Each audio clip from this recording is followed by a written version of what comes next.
Good evening. This is Talking Sports with Evan. I am Evan Witallison, your host of the show. And thank you so much for those that have been tuning in, either watching or listening to the podcast or watching the show live or later on. Appreciate each and every one of you. And have a few things I want to get off my chest here today. A few things I want to talk about. The latest on the Milwaukee Bucks coaching search. It's been about 2 weeks now, roughly. I think May 4th is when they formally parted ways with Coach Budenholzer, and now we're a couple weeks later, and many interviews and rumor of interviews later, and I don't think we're any closer to deciding on who the next coach of the Milwaukee Bucks is going to be. And kind of torn a little bit on how I feel about it. On one hand, they are doing their due diligence and trying to find who they think is the best person for the job. On the other hand, when the news hit, I had Tristan on my show and we talked about it, is the Bucks probably had an idea of who they wanted to be their next coach, because I don't think they make the move if they didn't have a person in mind. But since they've made that decision, everything they've done here since then has indicated they don't really know what they want. And that is a little concerning to me, because this is a move. This is a move you have to get right. You have to get this move correct, or you're going to be in for a world of hurt potentially, because this could affect Giannis and his vision of staying with the team. And I know Giannis has said over and over and over again that he wants to stay in Milwaukee for as long as Milwaukee will have him. But if they hire a coach he doesn't mesh with, it's going to be hard, because now you have to convince him that, hey, we're going to get it right this time. And I think he and Budenholzer didn't have the same relationship at the end than they used to have. But those two are close. Giannis and Budenholzer are very close, and Giannis extremely loyal as well. So it's concerning the fact that they seem to not really have a plan in place, in my opinion. And so far, thanks to at Nathan Marazione, names that the Bucks have currently interviewed, have asked to interview. You have Kenny Atkinson. He's the assistant in Golden State. Spent some time as a head coach in Brooklyn before being let go. Charles Lee, the lead assistant for Coach Budenholzer. James Borrego, Scott Brooks, Adrian Griffin, Monty Williams, Mark Jackson, Chris Kinn, Kevin Young, Joseph Blair, Frank Vogel, and Kelvin Sampson. Those are the names that have been mentioned with the Milwaukee Bucks on people who they've interviewed. And a couple of names on there definitely do concern me. I'm not going to lie. Kelvin Sampson is one that does not warrant an interview. I don't think that'll be a good choice.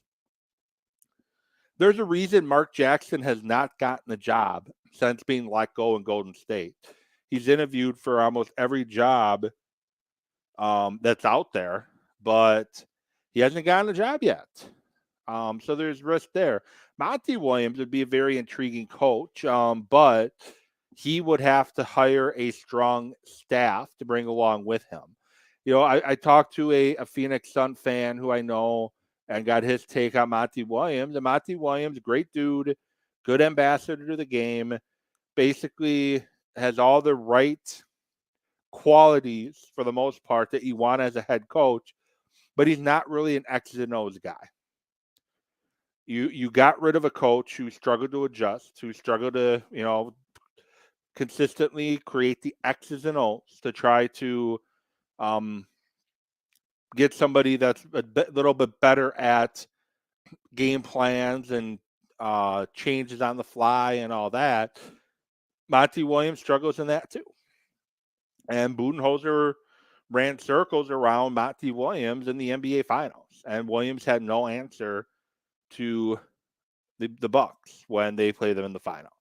So that is concerning, but like I said, it'll be dependent on what kind of staff could he get. And unfortunately, looking at what Darvin Ham has done in LA, it looks like we waited a year too long to make the change, because it'd be but Darvin Ham would look really good as the head coach of the Bucks at this point. And there's a couple names that I hope the Bucks talk to as well that are in the assistant ranks that I do like. You may there's Dan Craig, who's a Clippers associate head coach. He's a guy who's been Ty Lue's top lieutenant since he became the Clippers coach. Jordy Fernandez, he's a current Kings associate head coach, and he in the NBA since 2009. Coached in the G League, coached with Michael Malone in Denver, now with Mike Brown, first in Cleveland and now in Sacramento. I would be interested in him. He looks like an up and comer, well educated, working on a PhD. Has worked with Kyrie Irving, so he has worked with star players in the past. And then Sam Cassell, I'd be okay with bringing him back to Milwaukee. I think he's one that's really paid his dues. And then David Adelman, his father, the Hall of Fame coach Rick Adelman from the Blazers and Kings. He's a guy that Jokic gave a endorsement to, thinking he's a guy who's going to be another head coach. He's worked under Vogel, worked under Malone. His dad's a Hall of Fame coach. I like Adelman. If we're going the assistants route, those are the assistants I would look for, and that's who I hope Milwaukee eventually does talk to. But ultimately, here's what I think what's going to happen. The same thing happened when they hired John Horst as the GM. They pretty much talked to anybody and everybody to be the Bucks' new GM when they needed to hire a new GM, and ultimately they kept it in-house and they gave the job to the guy that's been there all along in John Horst. I think that's what's going to happen in Milwaukee, and the only thing that's going to stop it, if the Pistons don't hire him first, I think the job is ultimately going to go to Charles Lee. Not sure how I feel about that, because I don't know a lot about Charles Lee. He's been around Budenholzer for a very long time. I'm not sure exactly how I feel about that, because the issue wasn't the scheme per se. The scheme worked. The problem is when you had to make adjustments on the fly, Budenholzer couldn't do that. Is Charles Lee going to be that same coach? He's been with Budenholzer for a very long time. And is he going to be someone that's going to struggle with the X's and O's? And how is him and Giannis going to get along with him as the head coach? The Bucks have a very tight window that's left with this current team being a championship team. And they don't really have a lot of ways to get younger or more athletic. So they're going to have to figure out how to do it with the people they have. And that's where I think Charles Lee has the upper hand there, because Charles Lee knows the personnel inside and out. He knows what their strengths are. He knows what their weaknesses are. And maybe he offshoots a little bit from Budenholzer enough that it's enough to push the Bucks over the top. I think Bobby Portis said it best on Twitter earlier this week, is what the Bucks lost this year as opposed to last year and the year before is they lost Darvin Ham. Bobby had a great respect for Darvin Ham, obviously, and now Darvin Ham's doing a great job as head coach of the Lakers. And had a struggle start to the year in LA, but he's really turning around, and he's done a really good job in LA in having a very stout defense. And we'll see if Charles Lee can be more of a Darvin Ham than a Mike Budenholzer. That's what we'll see. You saw in the game against Denver, when the game one against Denver, when the Lakers nearly came back, they made adjustments on the fly throughout that game to fight their way back into that game. And that's something Budenholzer hasn't always done. I think his two best playoff coaching experiences were round one against the Heat in 2021 when they won the championship. He just coached circles around Spoelstra and the finals in that year. He coached circles around Monty. But outside of that, he hasn't really been much of a coach that could go on the fly. And I think in that year he took a lot of what a PJ Tucker had to tell him, and he trusted PJ and his advice and his suggestions on how to make a better team. So that's my thought on the Bucks. I want to get your thoughts on the Bucks. If you're watching this live or if you're watching it some other time, at Evan Witt Sports, the bottom corner of the screen has my Twitter handle. Tweet at me what you think of the Bucks coaching search so far. Had one person reply to a question on Twitter so far at TyRunner0097. It's more of a deep selection. Horst is digging a little bit more to make sure he's not missing any possible candidates and making sure he makes the right choice. I understand what you're saying, but I also don't think you move on from Budenholzer unless you have a guy in mind, and maybe they do, and they're just doing their due diligence to make sure whoever they do have in mind is in fact the guy they want. Which, if that's the case, I think it's going to be Charles Lee even more so. That's who I think gets the job.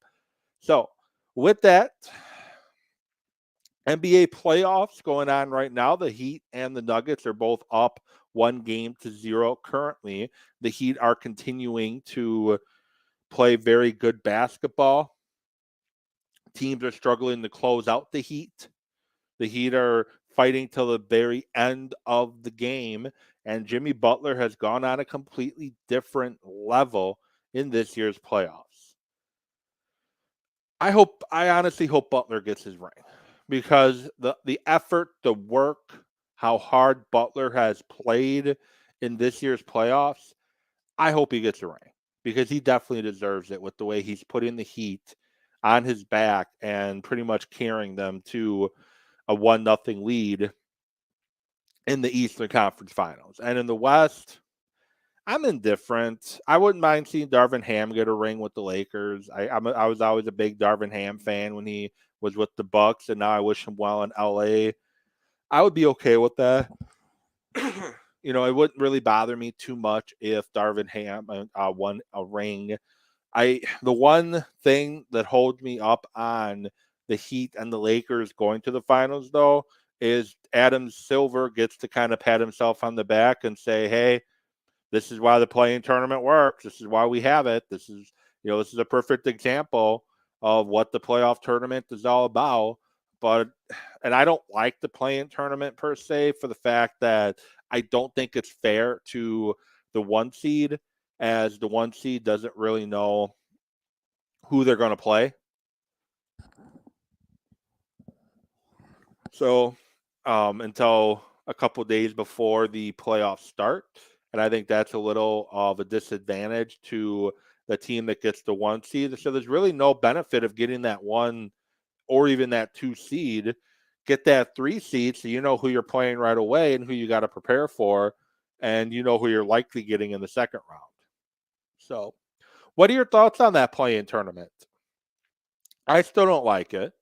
But what are your thoughts at Evan Witt Sports to let me know what you think of the play-in tournament that the NBA, I think this is year 3 of the play-in tournament. It started as something they were doing during the bubble, but now they kind of want to make it stick around, and it looks like it's going to stick around even longer with the Heat and the Lakers in the conference championships, respectively.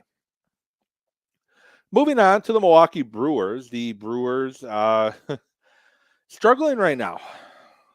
They swept the Royals, but overall they've been struggling. They are back in first place in the division at 24-19, 6-4 in their last 10. But part of that's because the Pirates are 3-7 in their last 10. Their Cubs are 2-8, and the Reds are 5-5. The Cardinals, who just took the 2 out of 3 from the Brewers, including 18-1 win. They're 8-2 in their last 10. They've cut the lead to 6.5 back of first. The Cardinals, who I've been poking fun at, but in the back of my mind, I knew that they're a team who you don't want to you don't want to sleep on, because if they get hot, they're going to make things very difficult for you moving forward. I think with the Brewers struggling right now, I think injuries have caught up to Milwaukee. Garrett Mitchell, center, who is the opening day starter in center field, he's done for the year. Um, Aaron Ashby hasn't pitched yet this year due to shoulder procedure. Um, Adrian Hauser started the year on the IL. He's just getting back. Woodworth has been on the IL for quite a while with the shoulder issue. Not sure when he'll be back. Probably late June. And Wade Miley.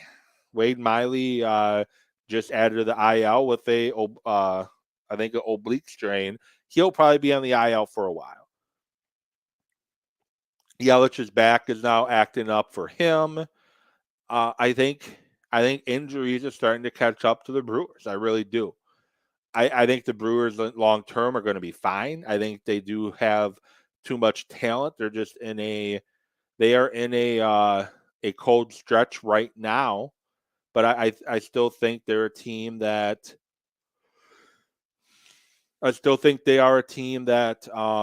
has enough talent to compete for the division title. I just have a feeling that it's going to end up going to the Cardinals when it's all said and done. But some surprises so far for the Brewers as we sit on May 18th is Owen Miller, batting .350, on base of .376, slugging of .488. I am a big fan of what he is doing right now. His WAR at .9.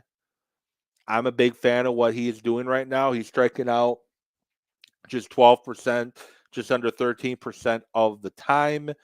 Very happy with what I see. Caratini taking advantage of playing time when he gets it. But outside of that, Yelich, after a bit of a hot streak, got his average up to .358, a 110 WRC plus. But now his back is an issue. Rowdy Tellez up to 250 batting average.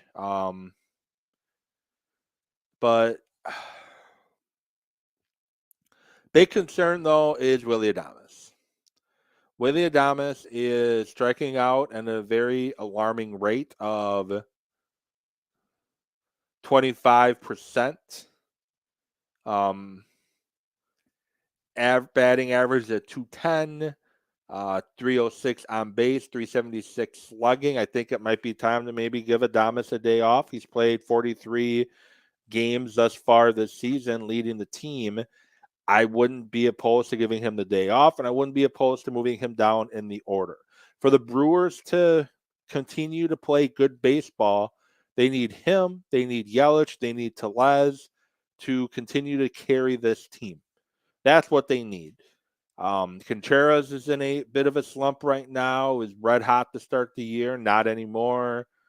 They just brought in Darian Ruff, who supposed to be better against lefties, and the Brewers are not good against left-handed pitchers at all. That's their Achilles heel. It has been their Achilles heel for a very long time. It's continuing to be a problem.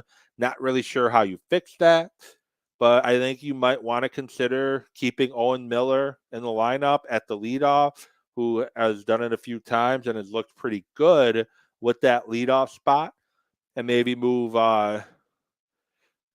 Christian Yelich to maybe batting second, put Rowdy at third and Anderson at fourth, and move Winker and Adames down that lineup a little bit so they can hopefully got the case of the yawns all of a sudden. Hopefully they can get hot again. Because they need Willie. They need Willy Adames if they want to compete for anything this year. They need Willy Adames to step it up and play better baseball. He had almost 40 home runs last year. They need him to step it up. That is definitely what they need. But it is good seeing Christian Yelich seem to be more comfortable at the plate when he is healthy. Unfortunately, he's not healthy right now at the back. But hopefully he doesn't have to spend too much time out of the lineup. And hopefully yesterday was just a precaution saying that, hey, we got the day off tomorrow anyways. We might as well give Yelich another day and see how he responds to more treatment. So with that said, I don't really have a lot more to say about the Brewers except stay calm. It's a marathon, not a sprint, and you got to take it week to week. And they've won 6 of their last 4. Start a tough series against Tampa Bay starting tomorrow. Hopefully they can steal 2 or 3 against Tampa Bay. That's my hope, but we'll see what happens. Shorter version here today of Talking Sports with Evan. Like I said, not a ton I really wanted to or needed to discuss, but a few things I wanted to get off my chest, especially about the Bucks' current coaching search that I'm starting to get a little worried about. With that said, make sure to check out the Racine Raiders. Raiders celebrating their 70th year in existence. They are having their first game of the season this Saturday after last week's game didn't happen. But this is how you can stream the games. If you're anywhere within the world, you can go to this site at the bottom of the screen right now to stream those games. Or if you are in the Racine, southeastern Wisconsin area and you want to come down and check out a game, here you go. Go to this website at the bottom of the screen and go ahead and get your tickets. The Raiders play their home game Saturday at historic Corlick Athletic Field, one of the original fields that the NFL played on in the first year of existence of the National Football League. The Bears played their first game as the Chicago Bears, in fact, at historic Corlick Athletic Field. With that said, thank you all for tuning in. I will get back at you later. Next, probably won't be next Thursday, as I'm thinking I'm probably going to the Brewer game. So it'll probably end up being next Wednesday where I get back at you. Have a great rest of your week, everybody. Have a great weekend and be safe out there.